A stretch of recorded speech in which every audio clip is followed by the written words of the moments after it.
The autumn rain pelted against the windows of my small apartment in downtown Seattle, creating rivulets that distorted the city lights below.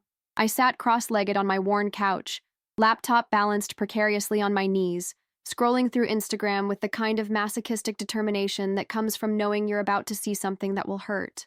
There it was, my sister Rebecca's latest post, a stunning flat lay of cream and gold wedding invitations, artfully arranged with sprigs of eucalyptus and baby's breath. Can't believe we're only 3 months away from the big day. So grateful for all our loved ones who will celebrate with us, all our loved ones. The words stung more than I expected them to. I zoomed in on the photo, searching for any sign that maybe, just maybe, one of those pristine envelopes had my name on it. But deep down, I already knew the truth. 3 months until the wedding, and I hadn't received an invitation. My phone buzzed. A text from my best friend, Mia. Hey, just got my invite to Rebecca's wedding. The RSVP card is gorgeous. Did yours come yet? I stared at the message for a long moment before typing back, must be delayed in the mail. The lie came easily. Too easily. But what was I supposed to say? That my own sister had deliberately excluded me from the most important day of her life? That our relationship had deteriorated so badly over the past 2 years that I wasn't even worthy of a courtesy invitation? I closed my laptop and padded to the kitchen, pouring myself a generous glass of wine. The apartment felt smaller tonight, the silence more oppressive. It wasn't always like this between Rebecca and me. We used to be inseparable. The Morgan sisters, everyone called us. She was only 18 months older, but she'd always acted like my protector, my guide through life's complexities. The shift started 2 years ago, the night I made the decision that changed everything. The night I chose my career over what Rebecca saw as family loyalty. Dad's company, Morgan Construction, had been struggling. He needed both his daughters to step up, to help save the family business. Rebecca had dropped everything: her job at a prestigious marketing firm, her apartment in New York, even her relationship with her college boyfriend. She moved back to Seattle without hesitation. But I couldn't do it. I had just been promoted to senior financial analyst at Preston & Associates. It was everything I'd worked for since graduation. The salary, the prestige, the clear path to partnership. I couldn't give it up, not even for family.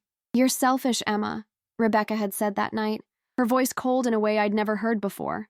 You only care about yourself and your precious career. What about Dad? What about the family? It's not that simple, I'd tried to explain. I can help in other ways. I can invest. I can save it. She'd cut me off. When push comes to shove, you showed your true colors. Don't expect me to forget this. And she hadn't forgotten. Every family gathering since had been tense, filled with pointed comments and cold shoulders. Mom tried to mediate, but Rebecca's resentment ran deep. When Dad's company eventually stabilized, thanks in large part to Rebecca's marketing expertise and tireless dedication, she made sure everyone knew who had been there when it mattered.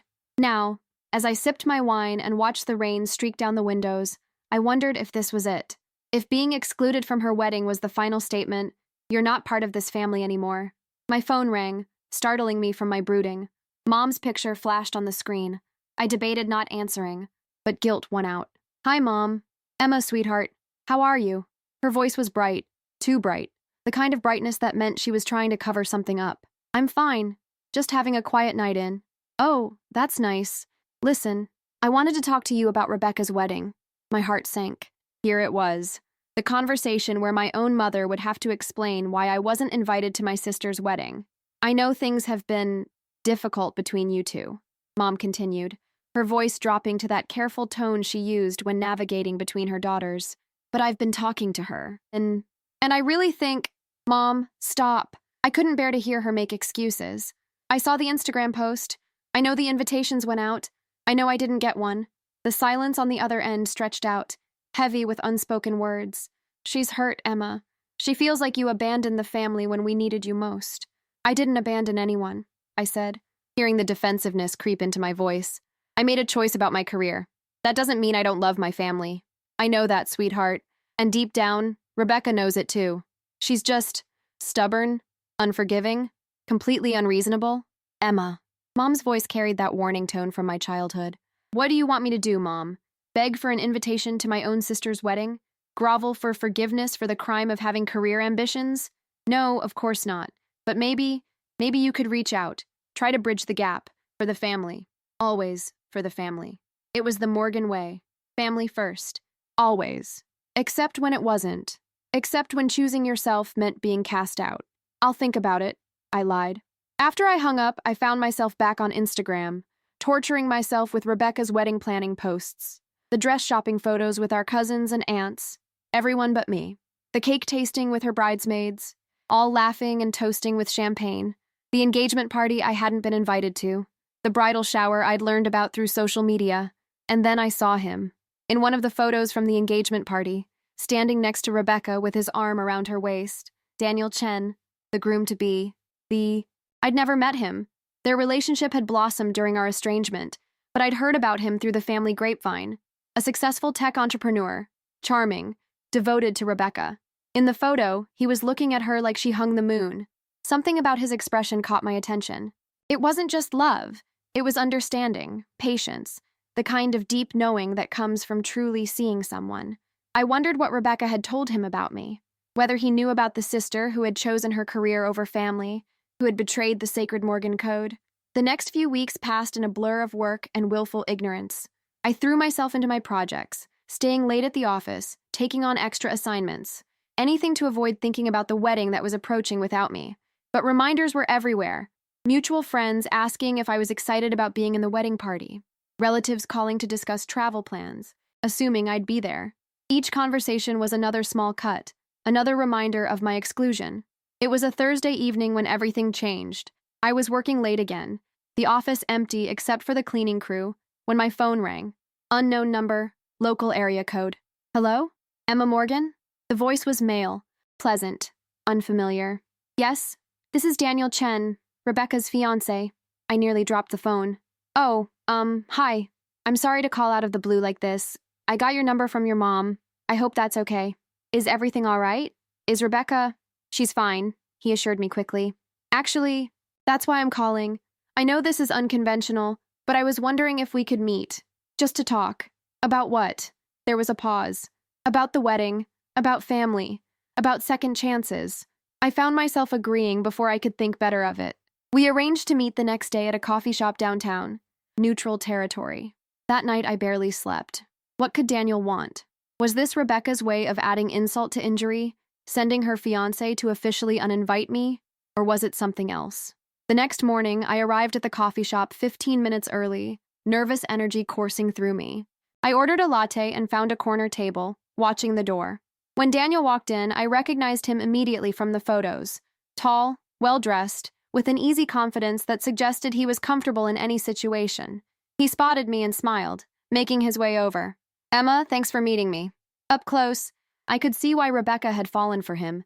He had kind eyes and an open face, the type of person who seemed genuinely interested in the world around him. I have to admit, I'm curious about why you wanted to meet, I said after he'd ordered his coffee and settled across from me. I'll be direct, he said. I love your sister. I want to marry her and build a life with her. But I've watched her over the past 6 months as we've planned this wedding, and there's a sadness in her that she tries to hide. It comes out when she's addressing invitations, when she's choosing bridesmaids, when your mom accidentally mentions your name. I felt my throat tighten. Rebecca made her choice. She doesn't want me there. That's what she says, but I don't think it's what she really wants. He leaned forward, his expression earnest. Emma, I've heard her side of the story. About the company, about your dad, about the choice you made. And I understand why she's hurt. But I also understand why you made the decision you did. You do? He nodded. I started my first company when my family wanted me to join my uncle's restaurant business. It caused a rift that took years to heal. The thing is, sometimes being true to yourself looks like betrayal to the people who love you, but that doesn't make it wrong. I stared at him, this stranger who somehow understood what my own sister couldn't. Why are you telling me this? Because I want Rebecca to be truly happy on our wedding day, and she won't be. Not completely, if you're not there. She's too proud to admit it, too hurt to make the first move. But I see it in her eyes every time your name comes up. So what are you suggesting? Come to the wedding. I laughed, but it came out bitter. I wasn't invited, remember? I'm inviting you now. You can't do that. It's her wedding too.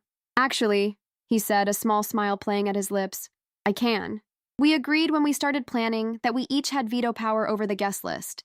She vetoed my college roommate who got too drunk at every event. I'm using my power to unveto you. She'll be furious.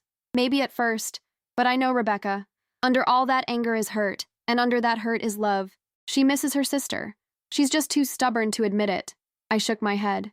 You don't know her like I do. She doesn't forgive easily. Showing up uninvited would just make things worse. What if I told you I've already talked to some of the family? Your mom, your Aunt Susan, your cousin Maria. They all want you there. They're willing to support this. Support what exactly? A reconciliation. A chance for you and Rebecca to move past this before it becomes permanent. Emma, do you really want to look back in 20 years and realize you missed your sister's wedding because you were both too proud to bend? The question hit harder than I expected. I thought about all the milestones we'd already missed in each other's lives.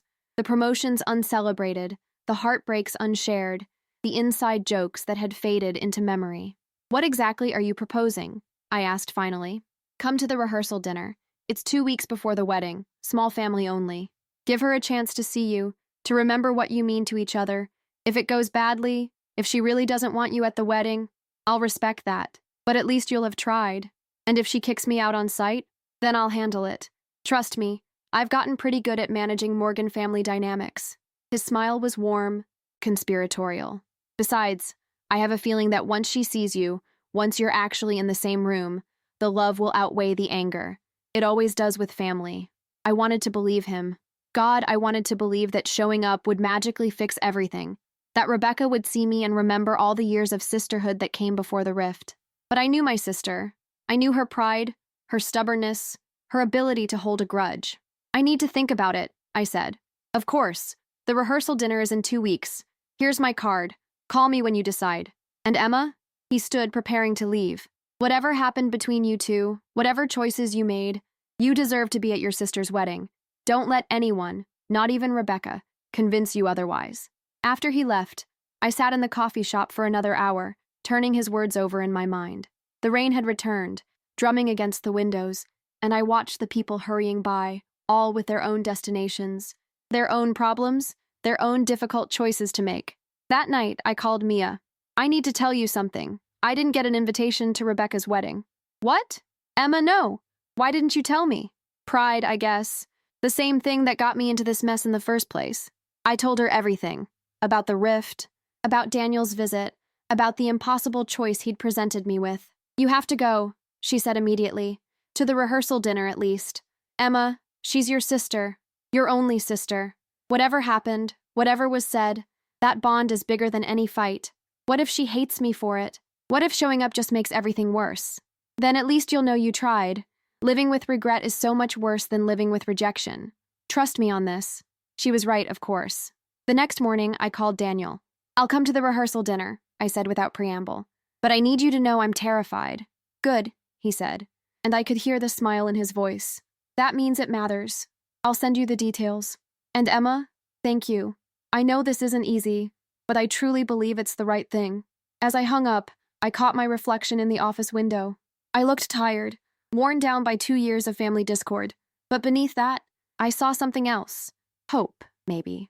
Or just the stubborn Morgan determination that had gotten me into this mess in the first place. 2 weeks. I had 2 weeks to prepare myself to face my sister, to try to bridge a gap that had seemed insurmountable. 2 weeks to find the words to explain that choosing my career hadn't meant choosing against my family. 2 weeks to hope that love really could outweigh anger, that sisterhood could survive even the deepest wounds. The rain continued to fall over Seattle, washing the city clean, and somewhere across town, my sister was planning a wedding, a celebration of love and family and new beginnings. Whether I'd be part of that celebration remained to be seen. But for the first time in 2 years, I allowed myself to hope that maybe, just maybe, there was still room for me in my sister's life. The invitation might never have come, but perhaps that didn't matter. Perhaps what mattered was showing up anyway, fighting for the relationships that shaped us, refusing to let pride be the final word in our story. Daniel had offered me a chance, a possibility of reconciliation. Now all I had to do was find the courage to take it. As I looked out at the Seattle skyline, I made a promise to myself. Whatever happened at that rehearsal dinner, I would face it with grace. I would speak my truth, offer my love, and let Rebecca decide what came next. It wasn't much of a plan, but it was a start. And sometimes, a start is all you need to change everything. The 2 weeks passed in a blur of anxiety and second-guessing. I must have written and rewritten my speech to Rebecca 100 times, each version feeling more inadequate than the last. How do you apologize for choosing yourself? How do you explain that loving your family and pursuing your dreams aren't mutually exclusive? How do you bridge 2 years of silence in a single conversation? The morning of the rehearsal dinner, I woke at 4 a.m., my stomach churning with nerves. The dress I'd chosen, a modest navy blue sheath that Rebecca had once complimented years ago, hung on my closet door like a question mark. Was I really going to do this? My phone buzzed with a text from Daniel. The dinner starts at 7. Come at 6:30. I'll meet you outside. Another text. This one from Mom. I'm so glad you're coming, sweetheart. It's going to be okay. I wished I shared her confidence. The day crawled by. I tried to work, but my mind kept drifting to potential scenarios. Rebecca's face when she saw me, the words she might say, the scenes she might make. By 5 p.m., I gave up any pretense of productivity and went home to get ready. As I drove to the restaurant, an upscale Italian place in Bellevue that had always been Rebecca's favorite, my hands shook on the steering wheel. The autumn evening was crisp and clear, the kind of Pacific Northwest perfection that made you forget about all the rain. It felt like a sign, though of what, I couldn't say. I parked around the corner, not ready to commit to the restaurant's valet. At 6:25, I walked slowly toward the entrance, each step feeling monumental. Daniel was already there, waiting outside as promised, looking handsome in a charcoal suit. Emma, he said warmly, reaching out to shake my hand. You came. I almost didn't, I admitted. I've been sitting in my car for the last 10 minutes trying to talk myself into this. But you're here. That's what matters. He glanced toward the restaurant. She doesn't know you're coming. I thought it would be better as a surprise. Less time for her to build up walls. Or less time for her to tell me not to come. That too. His smile was sympathetic. Your family's already inside. Your mom is practically vibrating with nervous energy. Your dad keeps checking his watch. They all want this to work, Emma. And Rebecca? She's tense. More than usual pre-wedding stress would warrant. I think part of her has been waiting for this, even if she won't admit it. I took a deep breath. Okay, let's do this before I lose my nerve. Daniel opened the door, and we stepped into the restaurant's warm interior. The private dining room was toward the back, and I could hear familiar voices drifting down the hallway. Mom's laugh, Aunt Susan's distinctive cackle, Dad's rumbling bass, the sound of my family gathering without me, at least until now. Ready? Daniel asked quietly.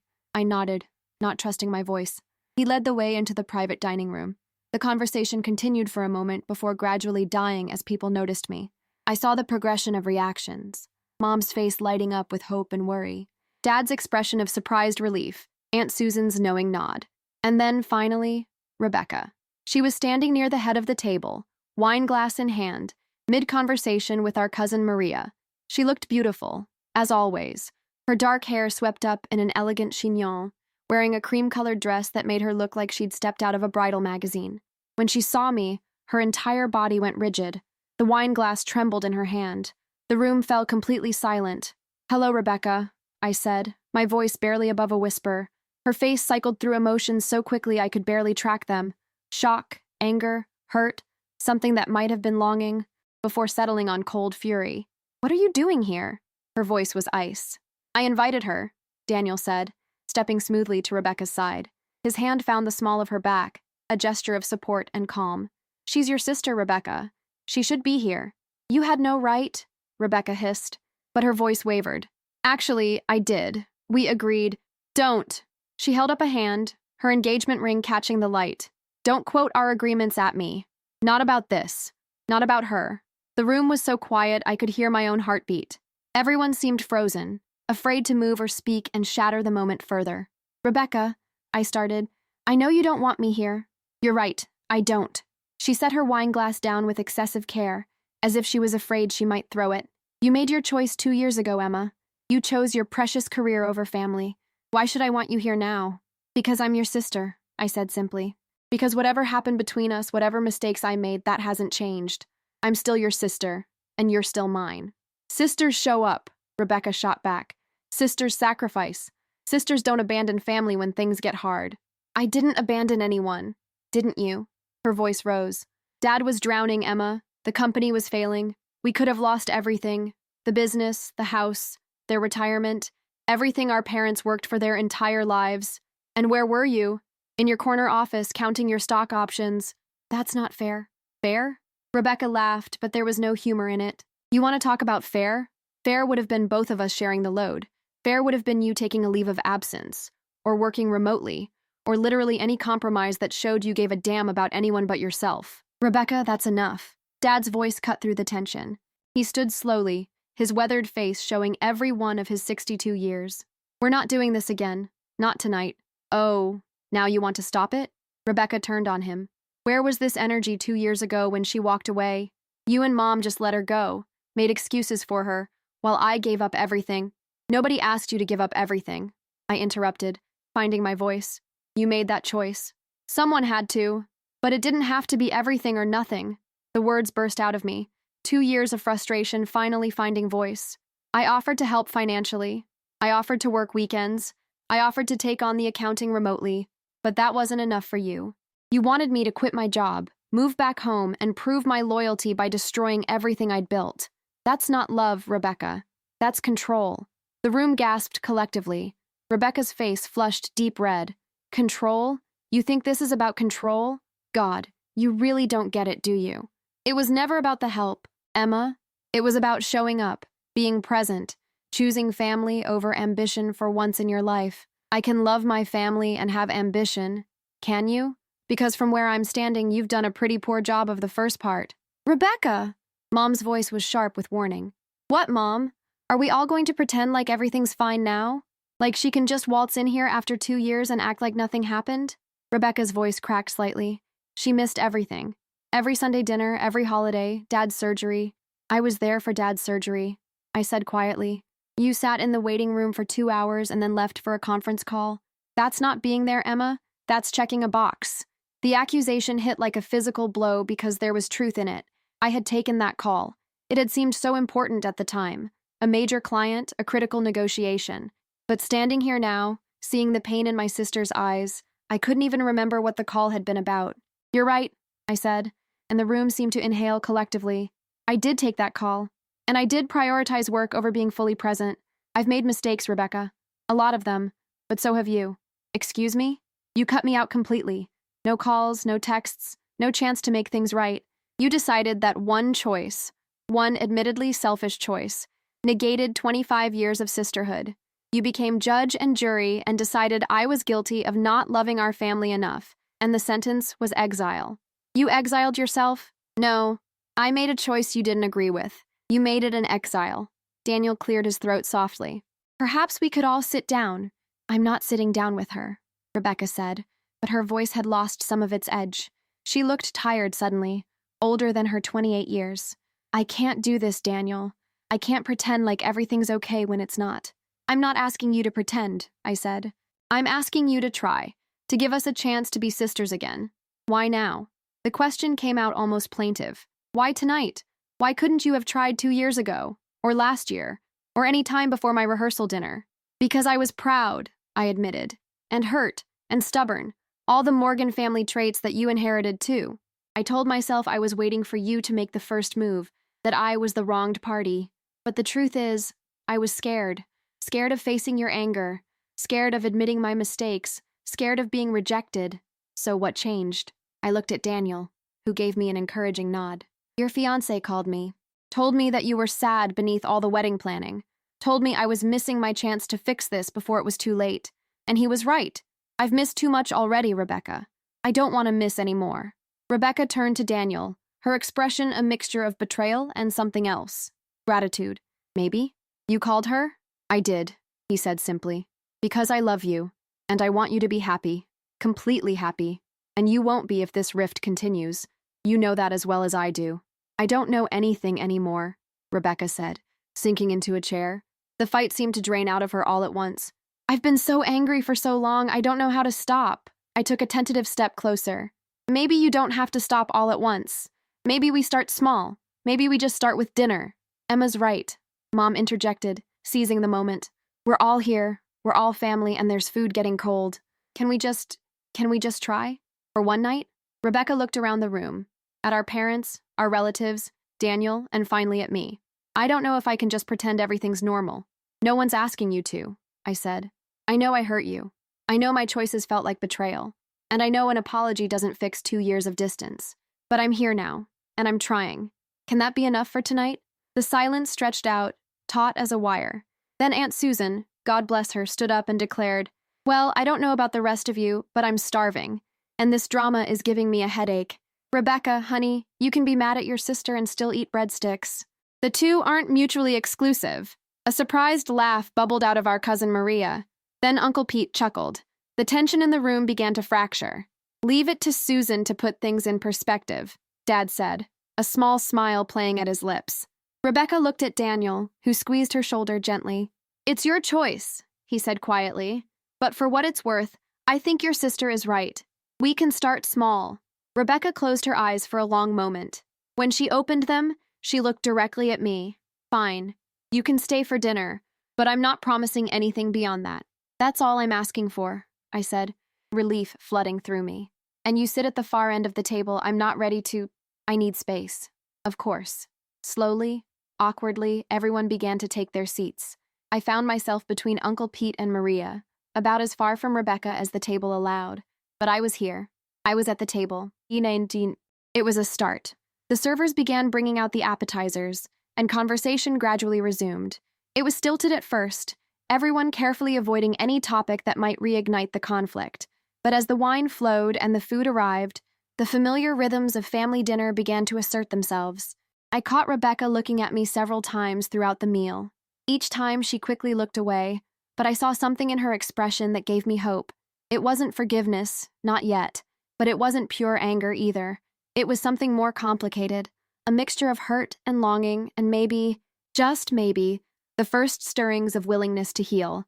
Daniel proved to be a master of keeping conversation flowing, asking Uncle Pete about his fishing trips, getting Aunt Susan to tell her infamous story about meeting Tom Hanks in a grocery store, encouraging Dad to share updates about the company. He was, I realized, exactly what Rebecca needed. Someone steady and kind who could navigate the choppy waters of our family dynamics with grace. "So, Emma," Maria said during a lull in conversation, "tell us about your work. I heard you got another promotion?" I felt Rebecca stiffen from across the table, but I answered carefully. "I did, yes. Senior Vice President now. It's challenging, but rewarding." "She's being modest," Dad interjected, pride evident in his voice. "From what I hear, she's the youngest SVP in the company's history." "Dad," I said softly, aware of Rebecca's eyes on me. "What?" "I'm proud of both my daughters. Rebecca saved the family business, and Emma's conquering the corporate world. Different paths, but both impressive. Here's to the Morgan sisters." Uncle Pete raised his glass. "May they both continue to succeed." There was an awkward pause before everyone raised their glasses. Rebecca lifted hers last, and barely, but she did lift it. As the evening progressed, I found myself relaxing incrementally. This wasn't a reconciliation. It was too early, too fragile for that. But it was contact. It was possibility. And after 2 years of silence, possibility felt like a miracle. During dessert, Daniel stood up. "Daniel," tapping his glass gently. "I know tonight has been unconventional," he began, earning a snort from Rebecca. "But I want to say something. Family is complicated. It's messy and painful, and sometimes it feels easier to walk away than to work through the hurt. But it's also precious. It's the people who knew you before you knew yourself, who share your history and your blood and your stubborn Morgan determination." He looked at Rebecca, then at me. "In 2 weeks, I'm marrying into this family. All of it. The joy and the dysfunction, the love and the conflict. And I want to start that journey with hope. Hope that wounds can heal, that sisters can find their way back to each other. That family can be stronger for having been tested." "Daniel," Rebecca said softly, a warning in her voice. "I'm almost done," he promised. "I just want to say thank you to all of you for being here tonight, for choosing family, even when it's hard, especially when it's hard." He sat down, taking Rebecca's hand. She let him, though her jaw was tight. As the dinner wound down, people began making their excuses to leave. I helped clear some plates, falling into old patterns of family cleanup. In the kitchen, I found myself alone with Mom for a moment. "Thank you for coming," she said, pulling me into a fierce hug. "I know it wasn't easy." "It's not over," I said into her shoulder. "She barely spoke to me all night. But you're here. You're both here. That's more than we've had in 2 years." She pulled back, cupping my face in her hands. "Be patient with her, Emma. And with yourself. Healing takes time." As I gathered my things to leave, I found Daniel by the coat check. "Thank you," I said simply, "for calling me, for making this happen. Thank you for being brave enough to show up," he replied. "I know tonight wasn't easy, but it was necessary. She still hates me, No, he said firmly. She doesn't hate you. She's hurt and angry and scared of being hurt again.